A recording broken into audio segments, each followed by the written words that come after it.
Last time on آخری معجزہ. اچھا، اس کے بعد اعتکاف کا ذکر ہے.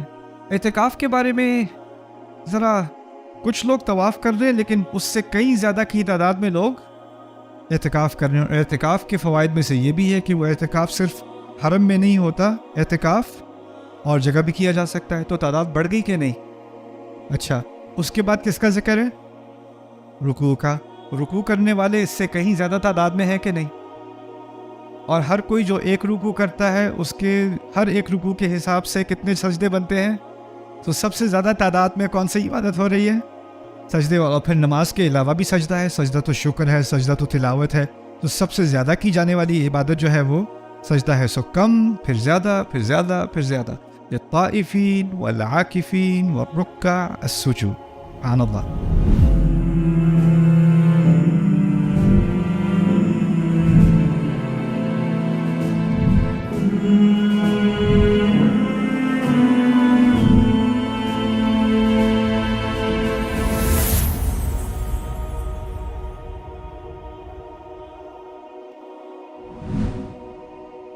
یہ کچھ کے ہاں، امام شافعی کے ہاں اور کچھ اور کے ہاں یہ سجدے کی آیت ہے. احتیاطاً ہم نماز کی بریک میں یا اگلی بریک میں آپ لوگ سجدہ کر لینا. یا ایھا الذین آمنوا ارکعوا واسجدوا واعبدوا ربکم وافعلوا الخیر لعلکم تفلحون.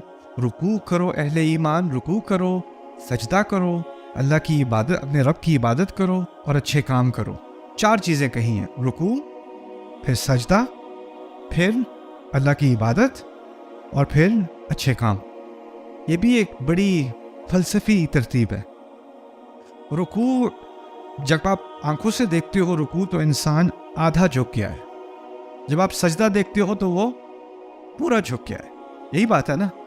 تو ایک طرح سے ایک ترتیب ہے کہ اللہ تعالیٰ نے ہمیں سکھایا ہے کہ اپنے اللہ تعالیٰ کے سامنے جب ہم اپنے آپ کو پیش کرتے ہیں تو اس میں بھی مراحل ہوتے ہیں. یعنی انسان 100% ایک دم سے نہیں پہنچ جاتا. اس کو لَتَرْكَبُنَّ طَبْقًا عَنْ طَبَقٍ، تم ایک مرحلے سے دوسرے مرحلے کی طرف جاؤ گے. تو نماز میں بھی وہ مراحل سکھا دیے. پہلے انسان کھڑا ہے، پھر آدھا جھکا، پھر پورا جھکا. اور اسی طرح ہم جب اللہ تعالیٰ کی اطاعت کی طرف آتے ہیں تو اس میں سٹیجز ہوتی ہیں اور ہم زیادہ سے زیادہ اللہ تعالیٰ کی اطاعت کی طرف آتے ہیں. اور یہی درس نماز کی حرکات میں سے بہت سارے دروس میں سے ایک درس یہ بھی ہے. تو یہ تو آ گیا ارکعوا واسجدوا. لیکن ہم اگر رکوع اور سجدے کو ملائیں تو یہی تو اصل عبادت ہے، نماز. لیکن پھر اس کے بعد کس چیز کا ذکر کیا؟ وَاعْبُدُوا رَبَّكُمْ. لیکن پہلی 2 باتیں تو پہلے ہی عبادت تھیں. تو پھر اس کے بعد عبادت کا ذکر کرنے کی کیا حکمت ہو سکتی ہے؟ اس کے بہت سارے جواہر میں سے ایک چھوٹا سا موتی یہ ہے کہ یہاں پر اللہ تعالیٰ کہہ رہے ہیں کہ اب جو تم نے سب سے اعلیٰ عبادت کر لی نا، اب تم باقی زندگی میں میری عبادت کے لیے تیار ہو. اب عبادت شروع ہوگی. رکوع اور سجدہ اصل عبادت کے لیے تمہیں تیار کر رہا ہے. یعنی نماز کا ٹائم ہوا، ظہر کا ٹائم ہوا، جا کے میں نے نماز پڑھی. نماز کے بعد میں واپس آفس کے کام پہ لگ گیا. آفس کے کام پہ کسی کی غیبت ہو رہی ہے. آفس کے کام پہ کوئی کہہ رہا ہے جی آپ بس یہ کہہ دیں کہ ڈیڈ لائن پرسوں ہے، ہم سب کو پتہ ہے آج ہے، لیکن آپ ڈیٹ چینج کر دیں میرے لیے پلیز، اور بس بھیج دیں، خیر ہے. کسی کی کال آ رہی ہے، ان کو بتا دو میں آفس میں نہیں ہوں. وہ کہہ رہے ہیں کہ وہ آفس میں نہیں ہے. یہ کیا ہے؟ یہ اللہ تعالیٰ سے عبادت نہیں ہے. عبادت کا مقصد ہے کہ جو ہدایات، جیسے نماز میں اللہ نے ہدایت دی ہے کھڑے ہو جاؤ، کھڑے ہو جاتے ہیں. اللہ تعالیٰ ہدایت دیتے ہیں رکوع میں جاؤ، رکوع میں جاتے ہیں. اللہ کہتے ہیں پورے گر جاؤ، پورے گر جاتے ہیں. جب کھڑے ہونے کا وقت تو کھڑے ہونے کا وقت. ہر حرکت کو کنٹرول کیا جا رہا ہے. آنکھیں کہاں جانی ہے ان کو کنٹرول کیا جا رہا ہے. سلام کس طرف کرنا ہے، پہلے کدھر کرنا ہے، پہلے کدھر کرنا ہے، کنٹرول کیا جا رہا ہے. آپ کے الفاظ کو کنٹرول کیا جا رہا ہے. یعنی آپ مظاہرہ کرتے ہیں کہ اللہ جو انسٹرکشن، جو حکم مجھے دے گا 100% میں اس پہ عمل کروں گا. جیسے جیسے کہے گا ویسے ویسے میں کروں گا. میں پوری طرح اللہ تعالیٰ کی اطاعت کرنے کے لائق ہوں. میں اس کی صلاحیت رکھتا ہوں. اور سب اکٹھے وہ ہم کرتے ہیں جماعت سے. یعنی ہم میں سے کسی میں فرق نہیں ہے. جو اللہ کہہ رہا ہے وہ ہم ایگزیکٹلی کر رہے ہیں. اپنے جسم کو ہم سرنڈر کر دیتے ہیں. آپ کو کال آ رہی ہے اس کے درمیان، آپ کو آپ کا باس بلا رہا ہے، آپ کو کوئی آپ کا فیوریٹ میچ لگا ہوا ہے، آپ کھڑے ہوئے ہو نماز میں، کوئی آؤٹ ہو گیا تو آپ یہ نہیں کہتے اوئے او یار اللہ اکبر، نہیں کرتا کوئی بھی. آپ کھڑے رہتے ہو نماز میں. آپ کی ٹریننگ ایسی ہے. تو نماز کیا سکھا رہی ہے کہ اللہ تعالیٰ کی جب اطاعت ہوتی ہے تو وہ مکمل ہوتی ہے. اب زندگی میں کیا ہوتا ہے, کچھ معاملات میں اللہ آپ کو کچھ زیادہ چھٹی دیتا ہے, آپ کھڑے ہو. کچھ معاملات میں اللہ نے زیادہ مطالبہ کیا ہے, جیسے کیا ہے, رکوع. کچھ معاملات میں اللہ نے بہت زیادہ مطالبہ کیا ہے, جیسے سجدہ. آنکھیں کچھ اب سجدہ کرتا ہے نا انسان, دیکھیں جب انسان قیام میں کھڑا ہوتا ہے نا تو اللہ نے ہماری آنکھیں ایسی نہیں بنائی کہ اگر آپ نے جائے نماز بچھائی ہوئی ہے تو آپ کو صرف یہ مربع نظر آ رہا ہے. اگر کوئی بچہ بھاگتا ہوا جائے گا تو آپ کو وہ بھی نظر آ جائے گا, ایسی بات ہے نا. لیکن جب آپ رکوع کریں گے تو آپ کے نظر کے دائرے میں کمی ہوئی کہ نہیں؟ کمی آ گئی نا. جب سجدے میں گئے تو نظر کہاں تک جاتی ہے؟ بالکل نہیں جاتی, بالکل آپ کا دائرہ بند ہو جاتا ہے. کچھ معاملات میں اوروں کا عمل دخل ہے ہماری عبادت میں اور ہماری اطاعت میں, اور لوگ بھی شامل آ جاتے ہیں, لیکن آپ کو اس کو برداشت کر کے فوکس کرنا پڑے گا. کچھ معاملات زیادہ فوکس, اور کچھ معاملات میں کسی کا کوئی عمل دخل نہیں, وہ بس آپ خود کرو. اس کی میں آپ کو چھوٹی سی مثال دیتا ہوں. میں بھی پڑھا رہا ہوں, اگر میں اللہ تعالیٰ کے لیے پڑھا رہا ہوں تو یہ عبادت ہے کہ نہیں؟ آپ لوگ پڑھ رہے ہو, آپ لوگ کچھ سیکھ رہے ہو, یہ بھی عبادت ہے کہ نہیں؟ لیکن اس عبادت میں ایک سوشل ایلیمنٹ بھی ہے, ہنسی مذاق بھی ہے, ہم ایک دوسرے سے بات بھی کر رہے ہیں, کوئی تعریف بھی کر دے, کوئی فوٹوز بھی کھینچ لے, کچھ اور بھی کر لے, یہ ہے کہ نہیں؟ تو اس میں ہمارے فوکس میں ادھر ادھر بات ہو سکتی ہے کہ نہیں؟ ہو تو سکتی ہے نا. تو اس فوکس کے ادھر ادھر ہونے کے باوجود انسان اپنے آپ کو سیدھا رکھے. ٹھیک ہے وہ ڈسٹریکشنز آتی ہیں, لیکن انسان اپنے آپ کو دوبارہ فوکس پر لاتا رہے, یہی بات ہے نا. اس کے مقابلے میں اگر جب ہم نماز پڑھتے ہیں یا قرات کرتے ہیں قرآن کی گھر میں بیٹھے ہوئے, یا تہجد پڑھتے ہیں, تو اس میں کسی اور کا عمل دخل ہے؟ بالکل بھی نہیں. اللہ تعالیٰ ہمیں تیار کر رہا ہے کہ ہر طرح کی صورتحال کا ہمیں سامنا کرنا ہے. اگر اللہ تعالیٰ چاہتے ہیں نا کہ ہم دنیا کو چھوڑ کے بس اللہ کی عبادت کریں, تو شاید جس طرح بدھسٹ ہوتے ہیں یا ہندو ہوتے ہیں یا اور مذاہب ہوتے ہیں جو آنکھیں بند کر کے پہاڑ پہ کہیں جا کے باقی سب سے دور ہو کے 6 گھنٹے بیٹھے رہتے ہیں تاکہ وہ کانسنٹریٹ کر سکیں. لوگوں نے تو مجھ سے آ کے یہ بھی پوچھا ہے کہ نماز میں آنکھیں بند کر کے نماز پڑھنے تو ذرا کانسنٹریشن آسان نہیں ہو جائے گی؟ کیونکہ جب آنکھیں کھول کے نماز پڑھتے ہیں تو آپ کا چھوٹا بچہ ہے, وہ نیچے سے آ کے آپ کہتے ہیں آپ نماز پڑھ رہے ہو, جسے آپ کو گھور رہا ہے.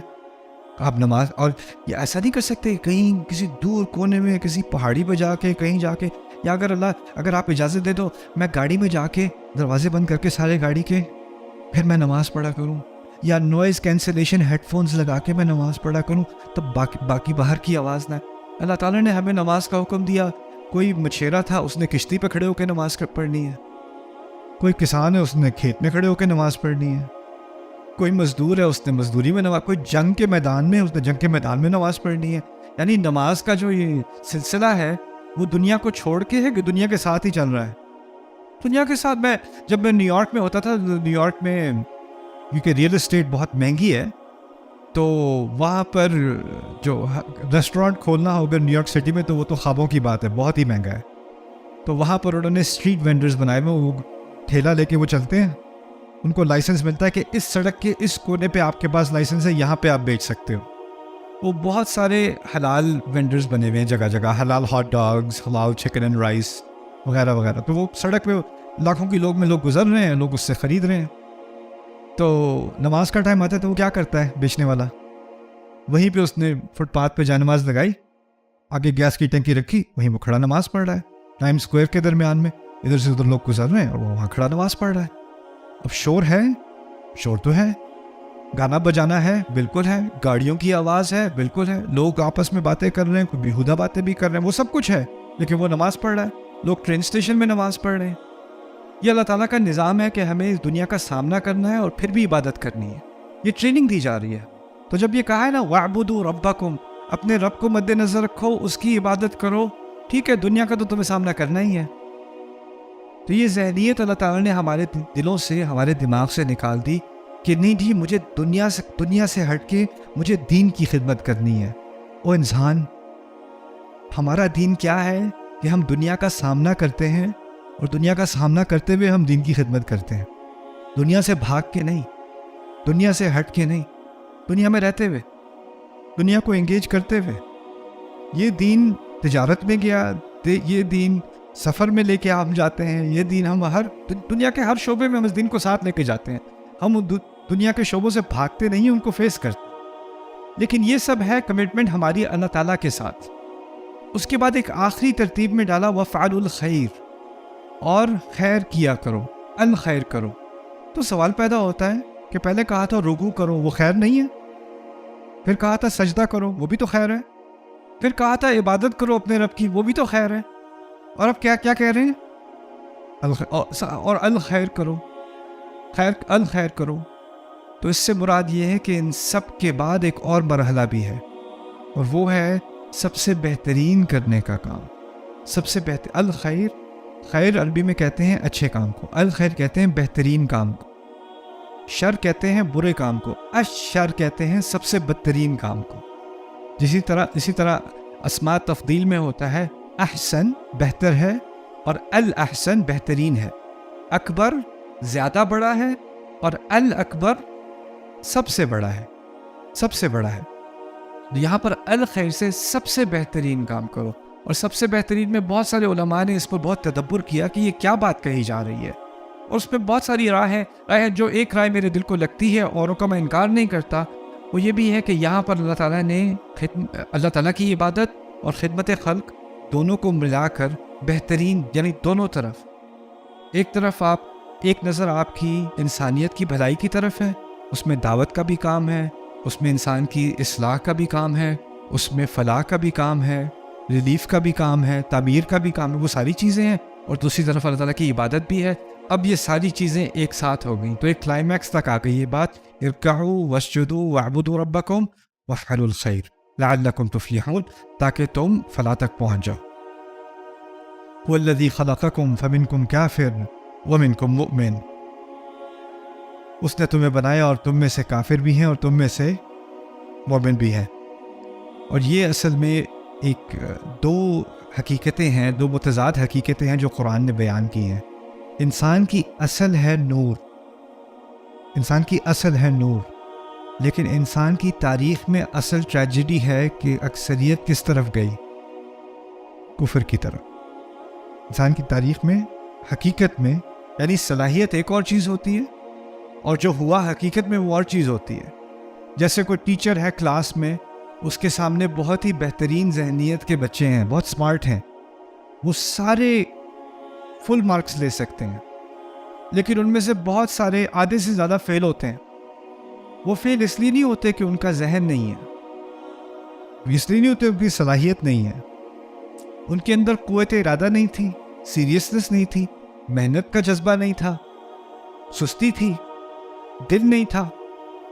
ٹیلنٹ تو ہے لیکن سستی بھی ہے ساتھ میں، تو ٹیلنٹ کا کوئی فائدہ نہیں ہوتا جب سستی ہو ساتھ میں. اسی طرح انسانیت کو صلاحیت تو دی گئی ہدایت پر رہنے کی، ہدایت پر جینے کی، لیکن ہم نے اس معاملے میں سستی دکھائی، قوت ارادہ نہیں دکھائی. تو اس لیے اللہ تعالیٰ نے جو اکثریت ہے اس کا ذکر پہلے کیا اور کہا فَمِنْكُمْ كَافِرٌ وَمِنْكُمْ مُؤْمِنٌ. اور یہ حقیقت بھی تھی اس وقت کی کہ جب اللہ تعالیٰ نے یہ آیت نازل کی، اس نے تم سب کو بنایا، تو رسول صلی اللہ علیہ وسلم کی آڈینس میں اکثریت کن کی تھی؟ کفار کی یا اہل ایمان کی؟ کفار کی. فَمِنْكُمْ كَافِرٌ وَمِنْكُمْ مُؤْمِنٌ وَاللَّهُ بِمَا تَعْمَلُونَ بَصِيرٌ. This is one of my favorites. ثُمَّ أَوْرَثْنَا الْكِتَابَ الَّذِينَ اصْطَفَيْنَا مِنْ عِبَادِنَا. ہم نے کتاب وراثت میں دی ان لوگوں کو جن کو ہم نے خاص چنا تھا ہمارے بندوں میں سے.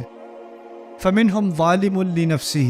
تو جن امتوں کو چنا، جن اہل ایمان کو چنا، ان میں سے بھی بعد میں، یعنی مسلمان ہونے کے بعد بھی ایسے نکلے جنہوں نے اپنے ساتھ ظلم کیا. ظَالِمٌ لِنَفْسِهِ یعنی مسلمان ہونے کے باوجود گناہ گار ہونا، ان کا پہلے ذکر.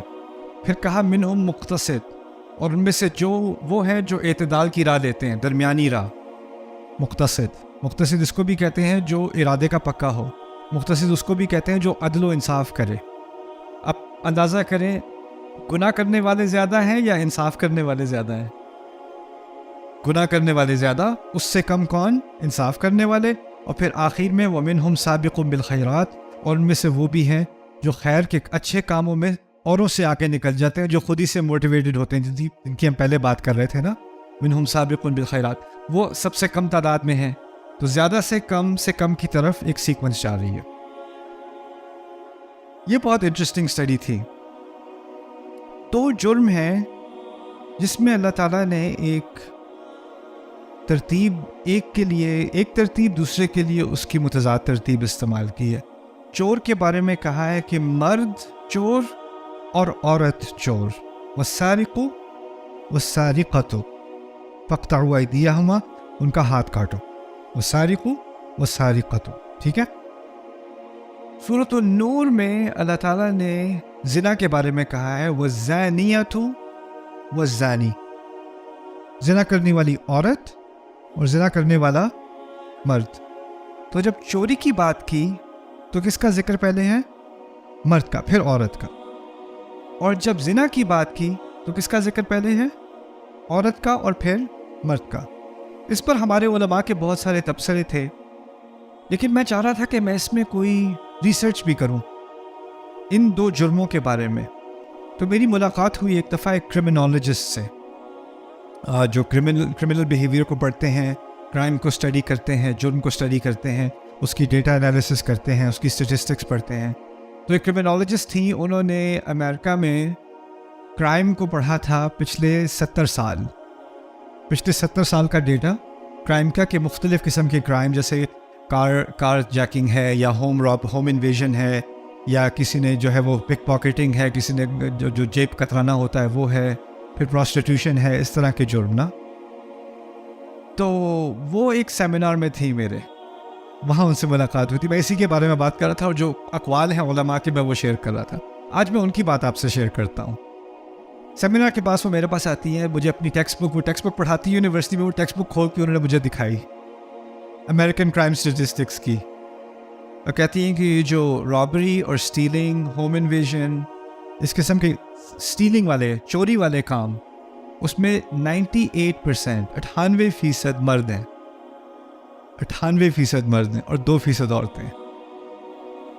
اور اس میں بھی لوگوں نے بہت انالیسس کیا ہے ایسا کیوں ہے. وہ کیوں ہے؟ کیونکہ اس میں پکڑے جانے کا رسک زیادہ ہے، فزیکل ہارم کا رسک زیادہ ہے، اور مین جو ہے وہ فزیکل رسک زیادہ لیتے ہیں. دوسری طرف پراسٹیٹیوشن سے متعلق کیسز میں 96-97% کون ہیں؟ فیمیلز ہیں جو اریسٹ ہوتی ہیں، جن کو پکڑا جاتا ہے. والزانیۃ والزانی، ہمارے علماء کہتے ہیں کہ اللہ تعالیٰ نے مرد کو اور عورت کو دو مختلف قسم کی طاقتیں دی ہیں. انسان کو، مرد کو فزیکل طاقت دی ہے، اور عورت کو جذباتی طاقت دی ہے. وہ سائیکولوجیکلی اس کو پاور دی ہے، کنٹرول کرنے کی پاور دی ہے، سیڈیوس کرنے کی پاور دی ہے، اٹریکٹ کرنے کی پاور دی ہے. تو ان دونوں پاورز کا جو غلط استعمال کرتے ہیں، جس میں زیادہ صلاحیت ہے اس کا وہ زیادہ استعمال کر سکتا ہے. ویسے تو دونوں کے پاس دو طرح کی صلاحیت ہو سکتی ہے، but this is a statistical reality. والسارق والسارقۃ والزانیۃ والزانی فاجلدوا كل واحد منهما 100 جلدة. Okay. Subscribe now to the Bayyinah YouTube channel to watch the rest of this series and more great content from Ustad Nu'man Ali Khan. Coming up next time on Aakhari Mu'jiza. یہاں پر اس مثال کے لیے آپ کو تھوڑا زیادہ concentration کی ضرورت ہے، لیکن یہ میرے نزدیک یہ اس قسم کی مثالیں ہوتی ہیں جو جب میں پہلے پڑھ رہا تھا نا، تو ان سے میں سب سے زیادہ جو متاثر ہوتا تھا ان مثالوں سے ہوتا تھا. یہ کیسے ممکن ہے؟ یہ ہو ہی نہیں سکتا.